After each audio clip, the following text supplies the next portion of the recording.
প্রিয় বন্ধুরা, আমরা অবিরাম বীরদের খুঁজে বেড়াই এবং তাদের জয়ধ্বনি করি। আমরা ঝলমলে সেলিব্রিটি, খেলোয়াড়, তারকা এবং রাজনীতিবিদদের প্রতি উন্মাদ হয়ে পড়ি। কেন আমরা এমন করি? কারণ এই ঝলমলে মানুষদের দেখে আমরা নিজেরা যে স্বপ্নগুলো পূরণ করতে পারিনি তার বিকল্প সন্তুষ্টি চাই। যখন যিশু জেরুসালেমে প্রবেশ করছিলেন, তখন বিশাল জনতা তাদের হাতে খেজুর পাতা নেড়ে উৎসাহের সাথে জয়ধ্বনি করছিল। যোহন 12।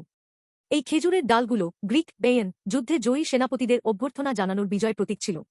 আজকের বিখ্যাত তারকাদের দেখে উন্মত্ত হওয়া আধুনিক মানুষদের অবস্থা ঠিক একই রকম। সেই সময় ইসরায়েল রোমের উপনিবেশ ছিল।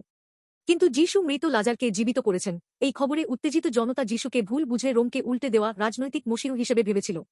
কিন্তু যিশু জেরুসালেমে প্রবেশের সময় কোনো দর্শনীয় যুদ্ধের ঘোড়ায় চড়েননি, বরং ছোট ও নম্র গাধার বাচ্চার উপর চড়েছিলেন। জগতের প্রত্যাশা পূরণ না করে যিশু দেখিয়েছিলেন যে তিনি নম্রতা ও শান্তির প্রকৃত রাজা।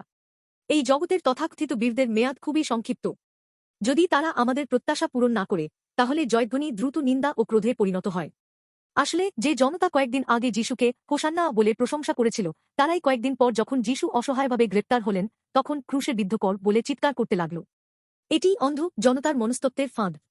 তবুও যিশু জানতেন যে এই জনতা তাকে বিশ্বাসঘাতকতা করবে, তা সত্ত্বেও তিনি পায়ে হেঁটে জেরুসালেমে প্রবেশ করলেন। কেন? আমাদের পাপের জন্য ক্রুশ বহন করে মৃত্যুবরণ করার জন্য। জগতের বীরেরা জনতাকে ব্যবহার করে নিজেদের নাম উঁচু করতে চায়, কিন্তু আমাদের উদ্ধারকর্তা যিশু নিজের জীবন দিয়ে আমাদের জীবন উদ্ধার করেছেন। প্রিয়জনেরা, আপনারা কি এখনও আপনাদের ইচ্ছা পূরণ করবে এমন জগতের অর্থহীন বীরদের খুঁজে ঘুরে বেড়াচ্ছেন? যিনি আপনাকে সত্যিকারের উদ্ধার করতে পারেন, তিনি এই জগতের ঝলমলে বীর নন, বরং আপনার জন্য সবচেয়ে নিচু স্থানে নেমে আসা নম্রতার রাজা যিশু খ্রিস্ট। এই মুহূর্তে আমি আপনাদের আশীর্বাদ করছি যেন আপনারা জনতার মনস্তত্ত্বের ফাঁদ থেকে মুক্ত হয়ে আপনাদের জন্য ক্রুশ বহনকারী যিশুকে আপনাদের উদ্ধারকর্তা ও প্রকৃত রাজা হিসেবে গ্রহণ করেন। কেবল যিশু খ্রিস্টের মধ্যেই সেই সত্যিকারের শান্তি ও অনন্ত জীবন শুরু হয়, যা এই জগৎ দিতে পারে না।